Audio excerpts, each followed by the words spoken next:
Boom. Now I've landed here in Rohtak, in a special place here. It's called Yogdham. And Yogdham is founded by Veer, and they are basically a teacher or teaching center where they train people in yoga, in Mace's clubs, strength.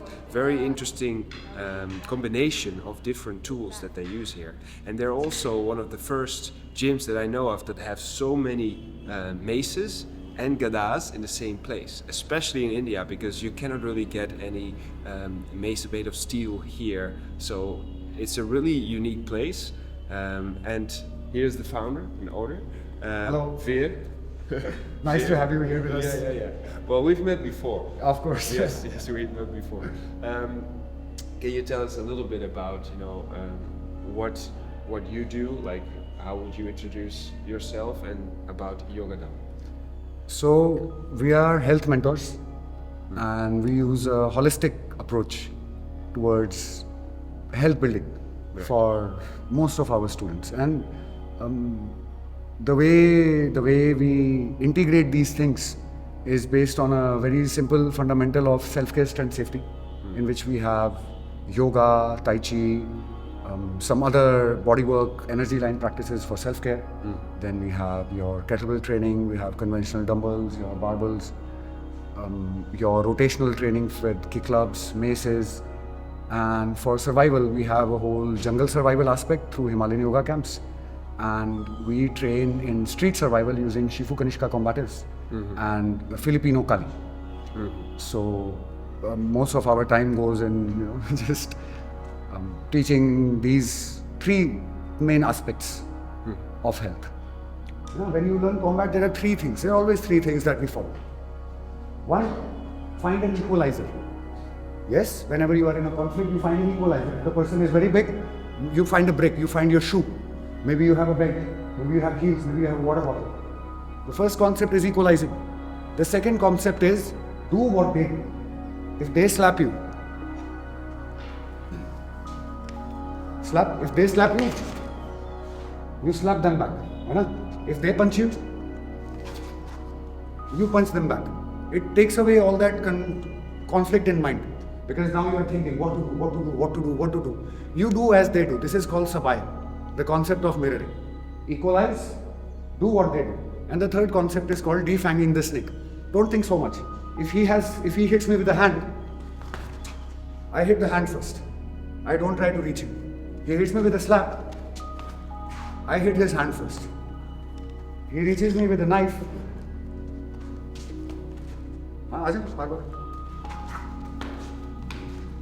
See, I don't try to act smart. I don't try to reach him. I just attack. I defang the snake. I don't try to enter his face. I don't try to enter anything. I just try to keep the weapon away from him. So these are the three concepts that come together to create what we call as street survival, what we call as combat, what we call as rapid assault tactics. When you get professional, when you get more proficient with it, then you understand the concept of guards. In the beginning, guarding is very tough for the beginner. So what we do is offense. Offense is always easy to do. So then as you get more proficient, we understand the concept of umbrellas. We understand the concept of open guards. Open guards. Close guards. Yes? So she gives me angle 1. I deflect. I give her angle 1. She deflects. She gives me angle 3. I deflect. I give her a thrust.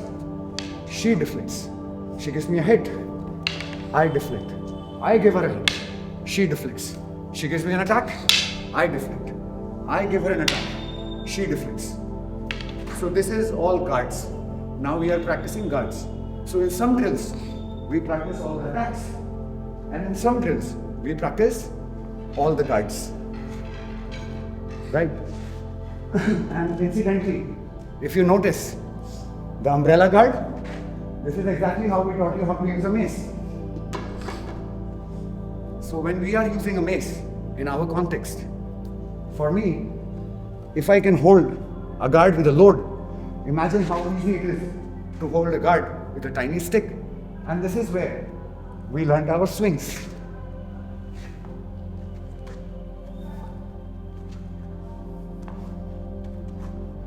so that we can turn the weapon around, right? Because from here, I can go into a circular strike. I can drop the load and bring the load over here. Something that you see, angle 1. And we load the guard over here. So see, she loaded me. I twirled and attacked forward. Attack. Right. Umbrella guard 2. Go on or go? Angle 2. She attacks me and the same strikes. Come back. Angle 2 again.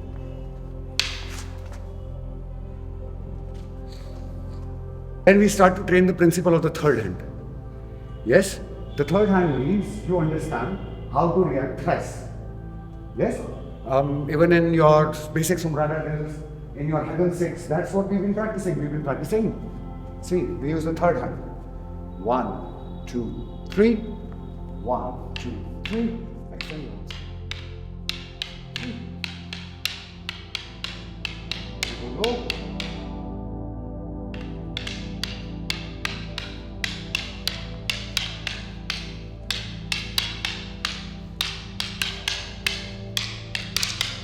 Go mix. I go high.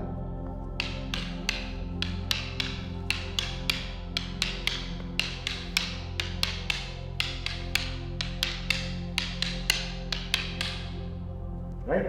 And the same drills. Okay.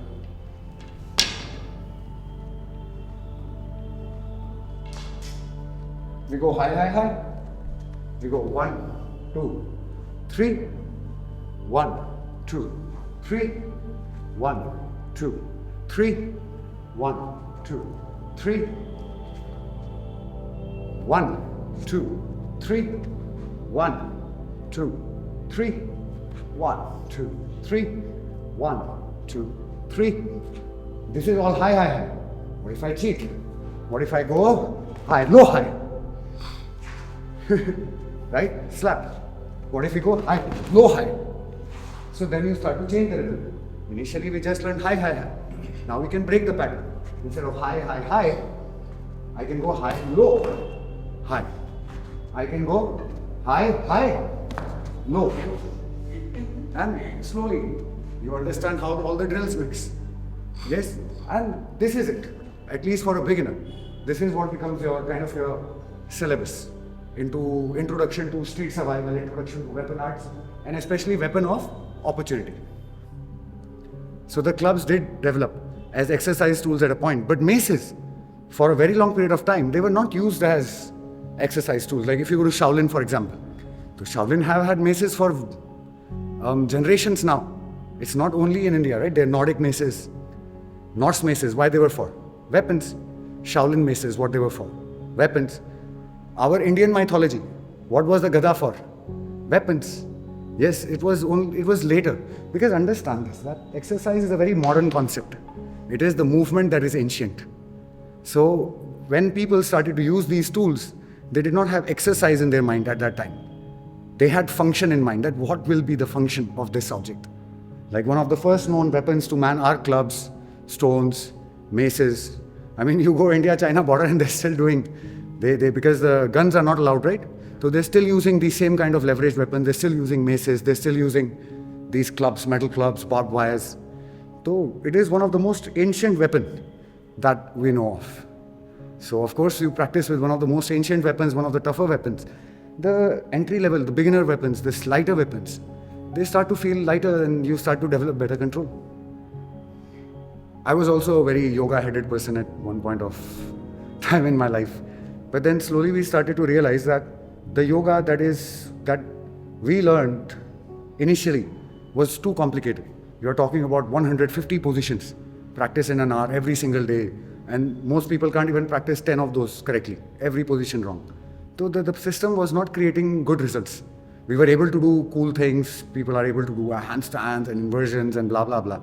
But in terms of health, in terms of pain-freeness, in terms of lightness, we were not being very effective. So at that point of time, we decided to integrate. We decided to create a more holistic approach. And we started to add yoga for strength. We added strength and conditioning. We added mobility conditioning separately. We started to add some skill practice separately, and we started to do yoga in a very yoga way, nice, light, connected with breathing. And we started to get a lot of results. But then at that time also, a lot of people, they would complain about a lot of neck issues, a lot of shoulder issues. And we slowly realized through the help of very good teachers and other practitioners that we were missing rotational training in our programming. And to think about it, that shoulder is a rotation joint. It's a ball and socket joint, right? Shoulder is not a hinge joint because we move shoulder in a very linear path. But it's one of the only joints with no bone underneath. So it has that freedom of movement to create circular movements, to create forward movements, to create back movements connected with, this is how your whole Wing Chun gets designed. Yes, this whole property of the shoulder where the shoulder can move forward, back, up, down and rotate simultaneously. If we give an example of it. Nee, dat ga ik nu niet meer doen. Dat is net niet mooi. So see, when he pushes me forward, I divert. तू जोर लेता अनिरुद्ध आएगा एक बार और शर्माने का नहीं है, जोर लगाने का है ना. Don't feel shy, really exert force. So when he pushes me, मेरे को धक्का देना है. When he pushes me forward, push.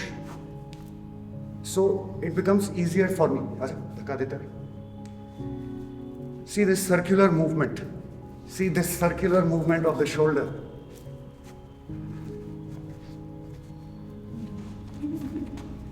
So this is a very unique aspect of the shoulder. To understand forward, back, up, down, while in rotation. This is why, whenever he pushes me forward, I'm able to create this circle. See, I'm just drawing circles. See, and with every circle, I bring him further back. Or I bring him further out.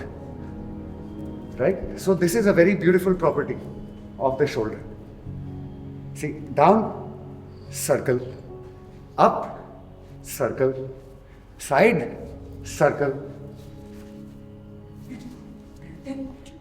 So rotational strength is very important for the body, and this is also the whole base of what you will call functional lines, because it's under the rotation of the body. When you see a judo player throw someone overhead, the cross lines they are using, it is also the same rotational quality of the body connecting together. So then we started to integrate more clubs, more mace. We were learning Kali. We noticed that once we started lifting clubs, our Kali got very easy. The sticks were just flowing, our power strikes improved. I mean, come on. If you practice with this, how easy it is to practice with this. Yes. And over a period of years, we started to get more results. The students were loving it. Forget about the function part, it's fun. People are having so much fun with these things that at this point of time, this is the first time I'm talking about function here. These guys just do it because it's fun. And yes, because if you're not having fun, how long can you have a medicine? For how many years can you keep taking a medicine? It's only you, why will you do something long term? Because it brings you joy. And clubs, mace, rotational training, poe, all these rotational arts, they're very joyful. Super fun. It's interesting, it's fun, it's functional, it directly relates into the other things that we are doing. For example, like when you see steel mace flow. So even in vinyasa yoga, we are vinyasa yoga teachers. So we use a lot of warriors, we use a lot of kramas. But even steel mace flow is still very new because of Shifu, my teacher, who is a Shaolin master. We've always seen them using all these leveraged weapons into various positions and how to use these forward, back, and into various forms. So that appeal was always there. That how to connect structures, not just fighting stances, not just split stances, but understanding more heavier loaded structures to carry heavier loaded weapons. So that was, I think, one of the most inspiring parts for us to involve steel mace compared to bamboo maces we use for swings and all these things. But then this is where we started to understand the concept of loaded vinyasa. That even the vinyasa structures, we are using structures, isometrics. All these warrior positions, you have your neutral hip positions, you have your open hip positions, you have your cross hip positions. And then slowly, when you get good in isometrics and these positions become easy, it's just, for us at least, it made sense that it's nicer to load them now. Learn to integrate, and as I said, our students loved it. We did not have so many maces in clubs before. But then everybody liked it. Initially we thought that maybe 3-4 people will show interest. But on the contrary, everyone wanted to do now Kali, Mace, clubs more than their just isometric posturing. So that was also a very big turning point.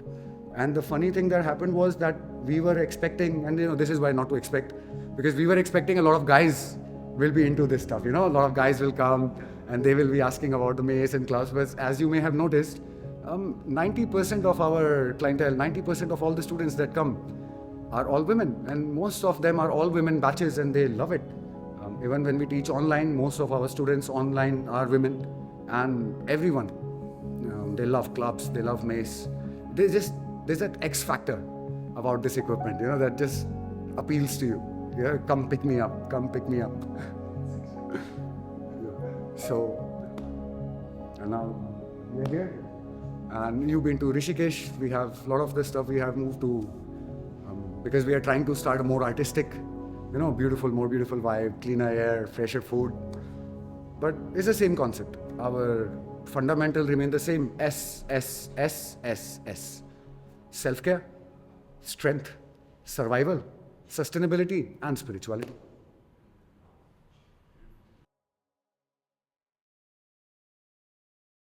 Have you ever experienced stiff shoulders or a shoulder injury? The Mace 360 can solve those for you. The Mace 360 is one of the most important exercises you can do with the Mace, as it highlights all the unique aspects that separates the Mace from all the other fitness tools. It teaches you how to add coordination, balance, timing, agility, and a lot more to an upper body strength and conditioning workout. The 360 swing, however, is not the easiest movement to master. Some people take years to master it.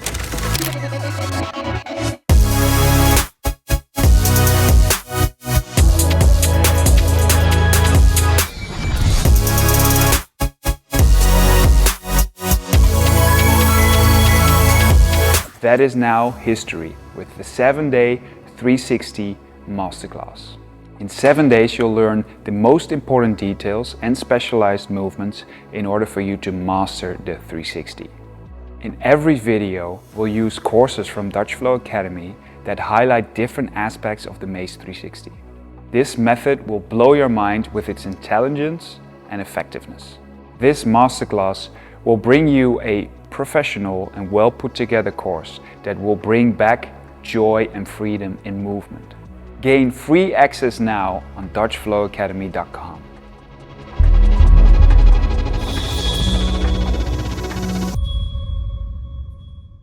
Boom! Thank you for your attention. It's greatly appreciated. If you like the content, please consider to share, like, and subscribe to my channel. If you want to see similar videos, you can see them over here. If you're interested in learning more from me as a coach, I've got online courses on DutchFlowAcademy.com. Keep flowing, Ram Ram.